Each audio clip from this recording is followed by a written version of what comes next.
Pessoal de UOL Carros, estamos mais uma vez direto do Salão do Automóvel de São Paulo e hoje para homenagear um grande personagem da indústria automotiva brasileira que nesse salão faz 50 anos. Foi em 1968 que o Opala foi lançado e aqui, modelo 1969.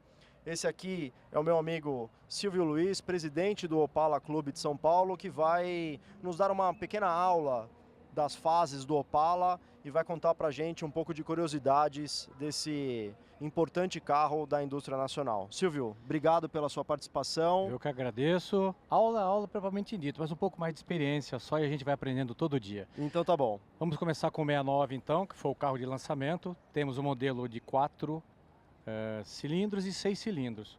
4 cilindros 2.500 e os 6 cilindros 3.800. Na época não existia ainda o motor 4.100, né?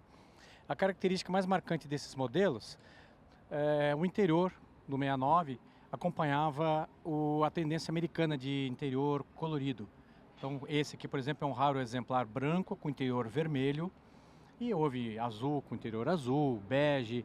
Infelizmente não agradou o brasileiro e foram poucas unidades e depois não caiu no gosto e foi tirado de linha. Agora todos eles eram 4 portas e todos eles com câmbio de 3 marchas na coluna. Não existia ainda 4 marchas, não existia coupé, nada disso. Então os carros eram o luxo e o standard, e o 4 e 6 cilindros. Então a grande característica do 69, acho que o grande diferencial desse é o interior diferenciado. E aqui temos um coupé finalmente. O modelo coupé estreou quando? Exatamente, o coupé foi lançado em 1972, 71, modelo 72, na realidade 72, e foi no mesmo ano de 71 que lançaram o Gran Luxo.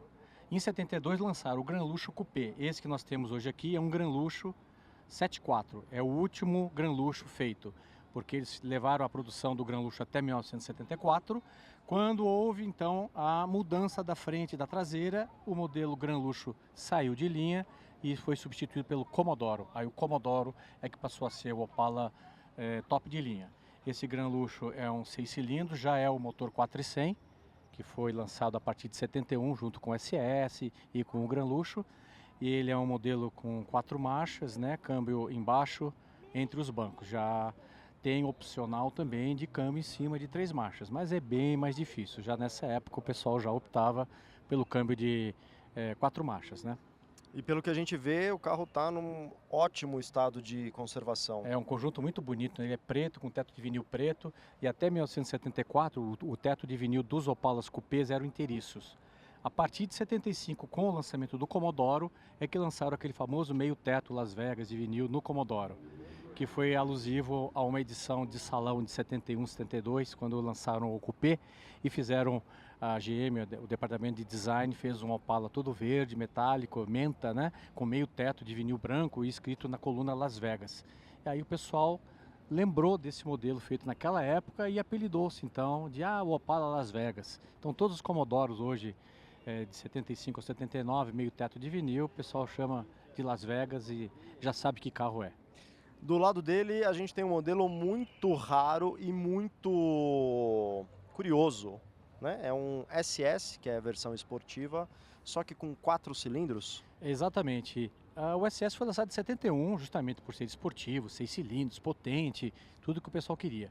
Porém, surgiu a crise do petróleo e no meado da década de 70, exatamente 74, essa crise se intensificou. Os carros mais beberrões aí, de 6 cilindros, os V8, então começaram a sofrer, né? Principalmente o bolso do proprietário, né? Então a GM e outros tipos de montadoras resolveram lutar contra essa crise do petróleo. E foi lançado então o SS 4 cilindros. É uma edição diferenciada do 6, por ser o capô todo preto, para-choque preto. É um carro muito simples de aspecto de itens, né? Não tem carpete de tecido, ele é de borracha. É um câmbio de 4 marchas embaixo, todos os SS são câmbios de 4 marchas. Então foi o primeiro Opala SS 4 cilindros. E ele acompanhou então esses 4 cilindros até o final da produção do SS em 1980. Agora, o grande diferencial é que nesse ano é bem diferenciado o 4 do 6. O 4 não tem quase cromado nenhum, o 6 já tem vários itens de acabamento, como cromado, aquelas tradicionais duas faixas no capô, né, console. Esse 4 cilindros não tem console, ou seja, é um carro com aparência esportiva, mas bem simples, bem espartana.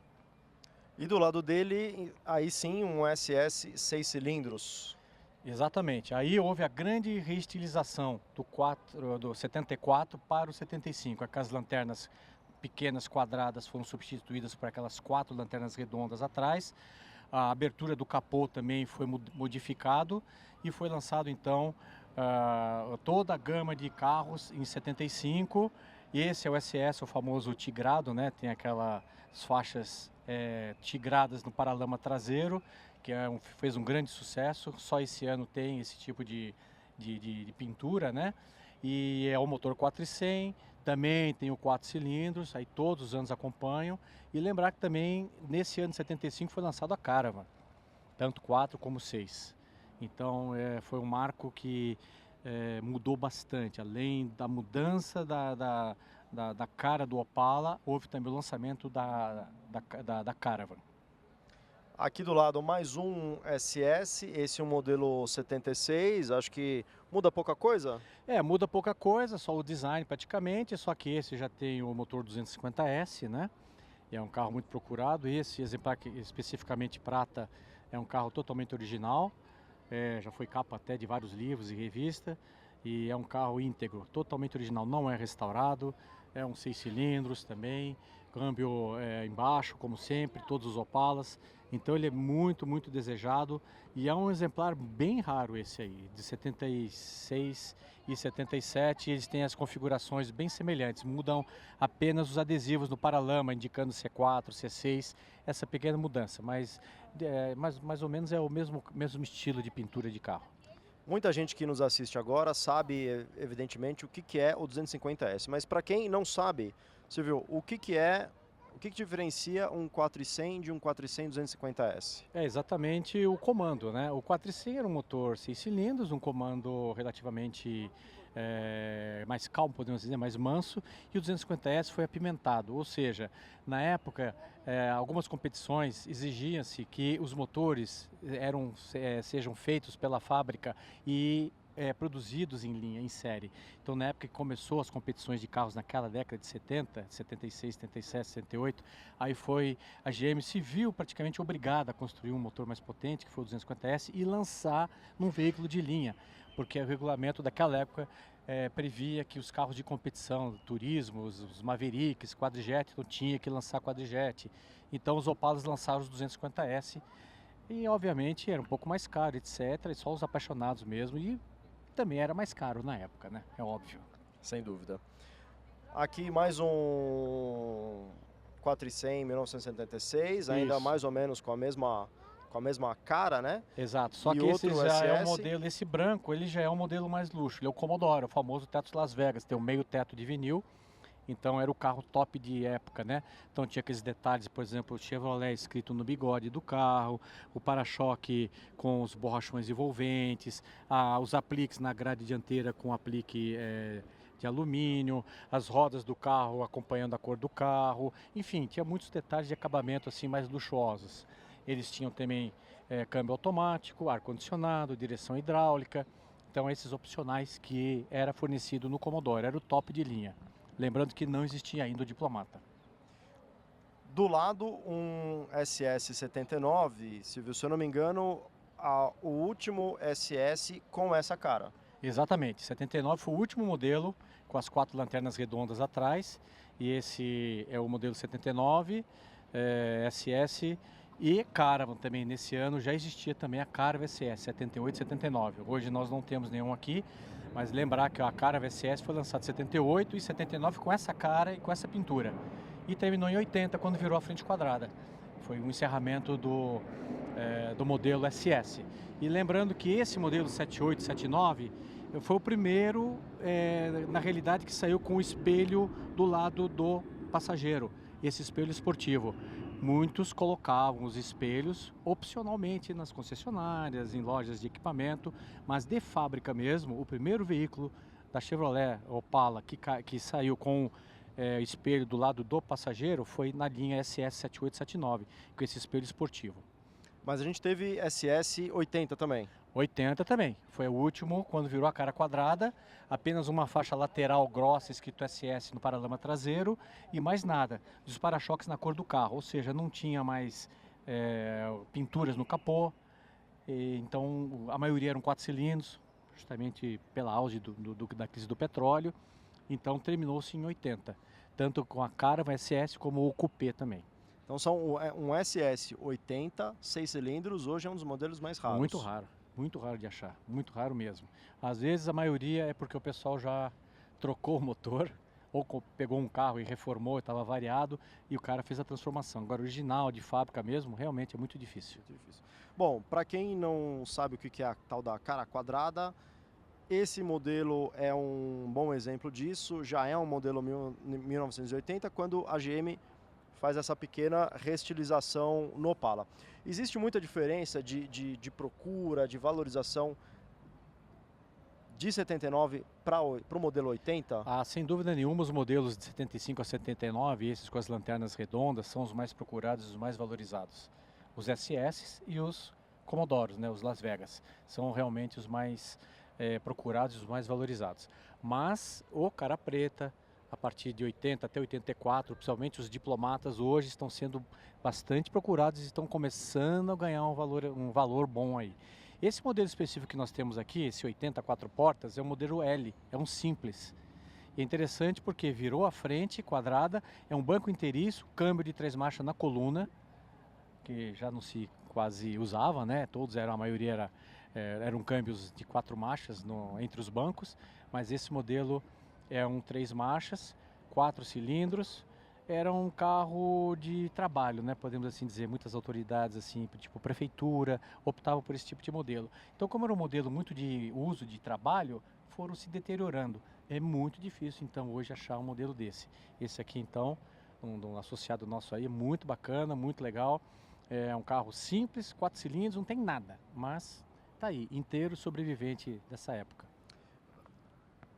Não muita coisa muda e a gente pula 6 anos até chegar a esse modelo 1986, que tem mais ou menos a mesma cara, mas algumas atualizações aí no para-choque, grade, creio que alguma atualização também no interior. Ah, sim, sem dúvida.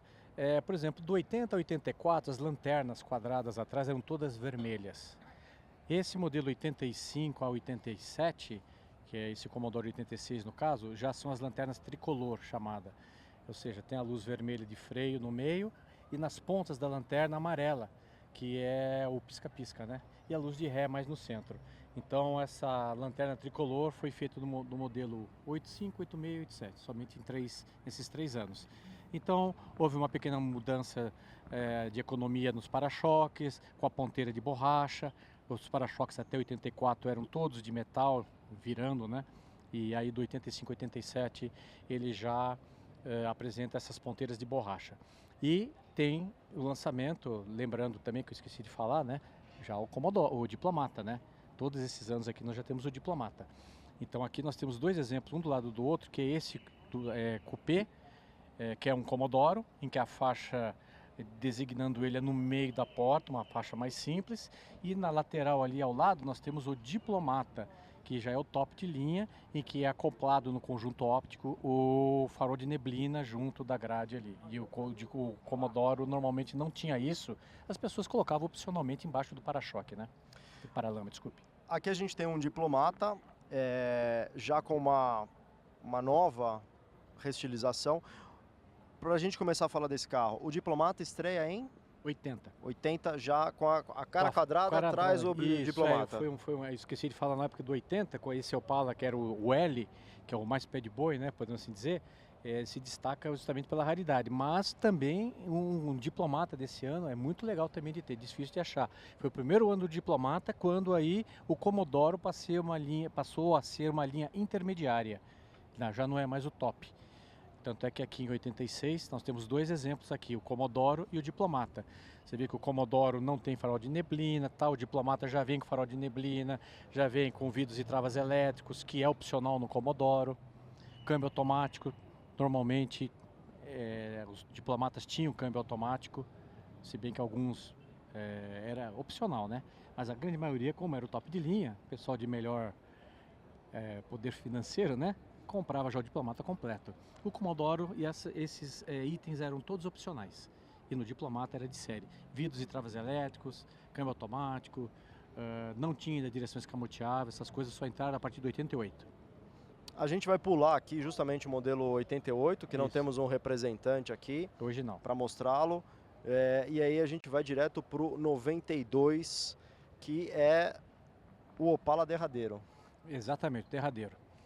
Temos dois exemplos aqui, o Diplomata 92, diplomata completo, só que este é mecânico, não é automático, mas é o último da série. Então ele já incorporou freio a disco nas 4 rodas, incorporou o canister, que é o avô do catalisador. Então tem uma série de melhorias. Acabou o quebra-vento, tentaram modernizar um pouco a linha, acabou-se os cromados. Você pode ver que o carro ficou com para-choque envolvente, todos na cor do carro. No Diplomata, a roda passou de aro 14 para aro 15, com perfil mais baixo. Então deram uma modernizada no carro e uma embelezada, tirando aqueles para-choques de cromo, os cromos do vidro. Então tentou se modernizar e ficar com um ar mais esportivo, embora sendo o carro de luxo. E aqui, duas curiosidades que a gente dificilmente percebe a olho nu, que uma vez você me contou que só dá para ver através da grade. Exatamente. Desses dois carros. O que eles têm de... Eles parecem iguais, mas o que eles têm de diferente? Pela grade, a gente às vezes, se não foi mexido, a gente percebe os carros mecânicos, a grade leva vazada. E no carro automático existe uma tela de galinheiro por trás da grade para proteger ali a ventoinha que refrigera todo o sistema também, não só de ar-condicionado e tal, do câmbio automático também. Então isso é interessante, os câmbios automáticos do 92 tem aquela gradezinha por trás da grade de plástico. E os mecânicos não, é uma grade simples de plástico e não tem a tal telinha por trás. Aproveitando esse gancho, a gente vai falar do último Opala aqui nessa exposição, que é um Collectors 92. Exatamente, Collectors foi uma série lançada pela GM para comemorar um encerramento da produção depois de 20 anos aí, de quase 1 milhão de carros produzidos, e ela resolveu criar 100 unidades do carro do Diplomata nas cores azul, vinho e preto. E esses carros, então, eles deram o apelido de Collectors, que está no volante do carro, em vez de estar escrito Diplomata, está escrito Collectors. Então foram unidades comemorativas, não são exatamente os últimos 100 carros, mas foram os carros da década de 1992, da última série, e 100 carros produzidos. E é muito apreciado pelos colecionadores, né? Foram poucos. Há conhecimentos de carros que não foram nem placados, estão guardados aí, o pessoal comprou, guardou e está em casa lá, nunca licenciaram e resolveram guardar como coleção realmente. E depois do Collectors, você tem uma ideia de quantos fizeram a mais? E aí voltaram para a configuração padrão, digamos assim, o Diplomata sem a roupagem Collectors? É isso? Exatamente. O Diplomata continuou sendo feito normalmente. Apenas o Collector, alguns detalhes, como são todos de câmbio automático, porque existe os Diplomatas com câmbio mecânico já de 5 marchas, no caso. Foi o único ano que surgiu o câmbio 6 cilindros, né? A gasolina de 5 marchas. É interessante que o câmbio dos 91, por exemplo, a álcool, que ainda tinha Diplomata álcool 91, não existia câmbio de 4 marchas mecânico. Mas a gasolina, que é o 92, que não existia, não foi mais produzido o motor a álcool, aí tinha a opção mecânica de 5 marchas ou o câmbio automático, o Automatic 4, né, que surgiu lá em 88. É um 4 marchas cover drive. Silvio, eu agradeço muito a sua participação aqui nesse nosso ao vivo, em comemoração aos 50 anos do Opala. Dá para imaginar, em 1968 esse carro foi lançado e até hoje tem muitos fãs, muitos admiradores e consegue reunir aqui em pleno feriado uma série deles para a gente conhecer. Que grande carro é o Opala. É muito bacana, ele é uma mecânica robusta, de fácil manutenção, não é das mais caras e é onde a pessoa que hoje a gente não tem um poder aquisitivo tão bom, consegue ter um carro de alta qualidade e de uma boa performance, dependendo do quanto você pode colocar de dinheiro, mas é viável. Com certeza. Silvio, obrigado. Obrigado. Prazer, Agora viu? a gente vai conversar com o Marcos Rosen, que é o curador do, na minha opinião, museu mais legal do Brasil, que é o MIAU, Museu da Imprensa Automotiva. E o Rosen tem umas pérolas aqui, que são peças publicitárias e de imprensa do lançamento do Opala. É isso, Rosen? E aí, Mora, beleza? Tudo bem? Legal, bacana. Muito obrigado aí pelo convite. Representar o Miau aqui na live, falar um pouquinho do Opala. Eu trouxe aqui uma pequena demonstração de alguns dos materiais que a gente tem lá sobre o Opala, né? Só pra gente ter uma noção. Quer mostrar um pouquinho aí pro pessoal? Explica pra gente o que é cada um desses materiais aqui. Legal. A gente pode começar por esse aqui, que é o folder do lançamento do Opala, aqui de novembro de 68. Esse aqui era um mote publicitário que a GM usou na época, né, para tratar o Opala, que era o carro certo, no tempo certo, no lugar certo. Só para lembrar, o Opala foi o primeiro carro que a Chevrolet fabricou aqui no Brasil, né, que antes ela só produzia utilitários, então ela fez uma campanha publicitária violentíssima em cima do Opala. Teve até um pouquinho antes, tinha umas peças publicitárias, umas propagandas que tinham vários caras em lugares bizarros, assim, tipo na praia, na cachoeira, passava alguém e falava: ô, você não quer uma carona? Aí o cara falava: não, não, meu carro vem aí. E aí quando o carro foi efetivamente lançado, falava: seu carro chegou, né? Tinha esse mote aqui do carro certo, no lugar certo, no tempo certo. Aí aqui fala um pouquinho das versões, né? Apresentando o mesmo carro, inclusive esse texto aqui é maravilhoso, cara. Olhe o Chevrolet Opala, olhe suas linhas, suas formas. O Chevrolet Opala é o carro surpresa, o carro vida, o carro beleza, o carro sensação. Sabe que é uma coisa bem de época, né? Bem fim dos anos 60. Aqui tinha essa coisa curiosa também, que eles falavam que o Opala não era um carro só, eram 4 carros, que nada mais era que as versões, né? Que tinham o Standard e o Luxo e os 2 motores, né? O 3800 e o 2500 na época. E aí eles usavam esse gancho aqui, que não era um carro só, eram 4, mas tudo bem. Ali a gente tem a linha Opala 72, tem manual do Opala. Eu trouxe esses folders aqui também, que são maravilhosos. Não sei se dá pra gente mostrar um pouquinho. Esse aqui é da linha 72. Inclusive, se vocês repararem, tem uma coisa curiosa que nessa época todos os carros de todas as marcas, para efeito publicitário, de foto, assim, eles eram meio rebaixados, né? Era uma moda de época, né? Saudosa Que Bom. Exatamente. Esse folder é maravilhoso. E ele sempre tem uma associação com uma coisa familiar, de pessoas, né? A galera fazendo churrasco. Era bem para criar uma coisa emotiva, forte, né? Das pessoas se verem junto com o carro para criar essa intenção de compra, né? Olha que coisa maravilhosa, cara. Teto de vinil branco, isso aqui é tudo linha 72. Essa cena aqui é engraçada, que é o restaurante já tá fechado, aí tem só um casal lá, o garçom esperando eles irem embora, só que eles estão lá parados, só olhando o Opala, né? É muito viagem, cara. É bem anos 70 mesmo. Aqui a gente tem um pouquinho do SS, um cara bem sucedido e tal, né? Sempre esse tipo de associação aqui, principalmente com o SS, essa coisa esportiva e tal, né? Aqui é bacana que tem todas as versões, todos os opcionais que o carro podia ter, inclusive aqui no SS tem uma curiosidade que ele podia ter teto de vinil branco, preto ou bege. Já viu? Imagina isso, um SS com teto de vinil bege. Sabe-se lá se existiu de fato, mas se existiu é raríssimo, raríssimo. Honestamente, eu nunca vi. Esse aqui é da linha 73. Aqui é um estilo bem parecido, né? Você tem um pouquinho mais de texto, mas continua essa pegada da coisa familiar, né? De aventura, casal mergulhando. Chega aqui na frente do Beira-Rio. você vê que é um material extremamente bem feito para a época, né? Super bem produzido. Isso aqui custava uma fortuna fazer isso aqui. Já Ó, não se fazem pessoal- mais materiais como esse hoje em com dia? certeza não. Hoje em dia, infelizmente, é tudo digital, né? Eu vi tem umas associações curiosas, os caras ainda acampar com gran luxo.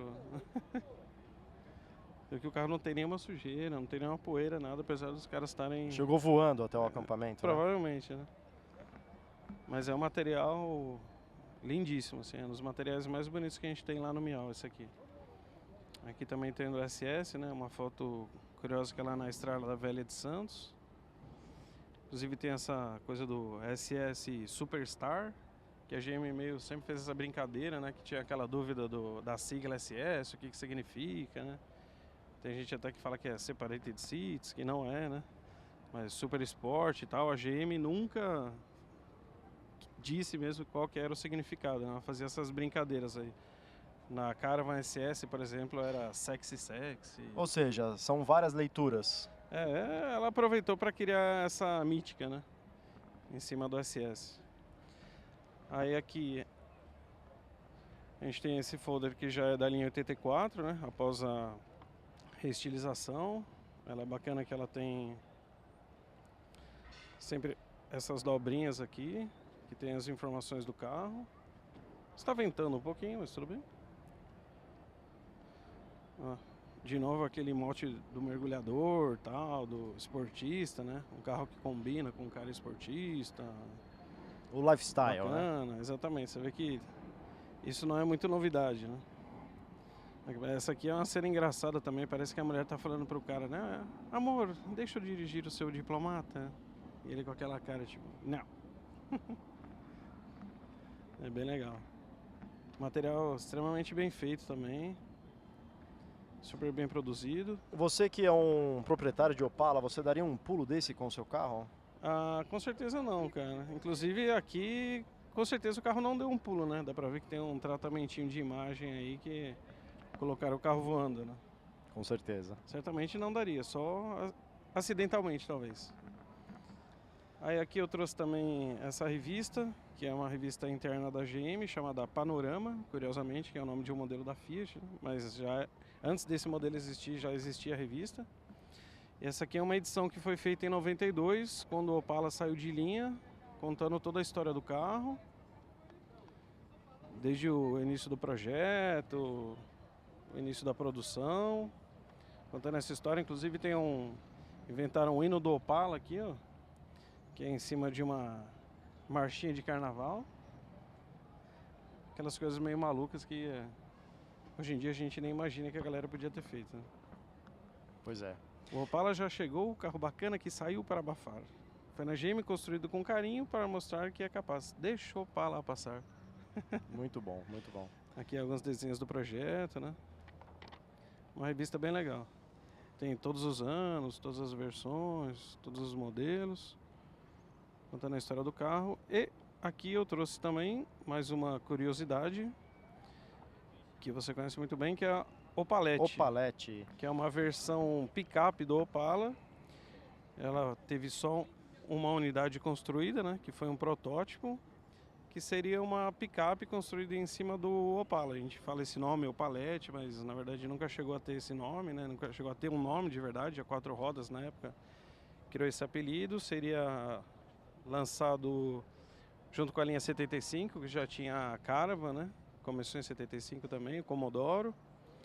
Mas a GM fez alguns estudos internos e chegou à conclusão que provavelmente o carro canibalizaria a C10, né? Que era a picape grande da GM, e o carro acabou não sendo construído. Infelizmente essa unidade também acabou sendo destruída. Opa, falei que o vento tá difícil aqui. Quem quiser saber mais da história da Opalete, no blog Mora nos Clássicos, em O Carros, a gente conta essa história completa lá, sem dúvida com a ajuda do Miau.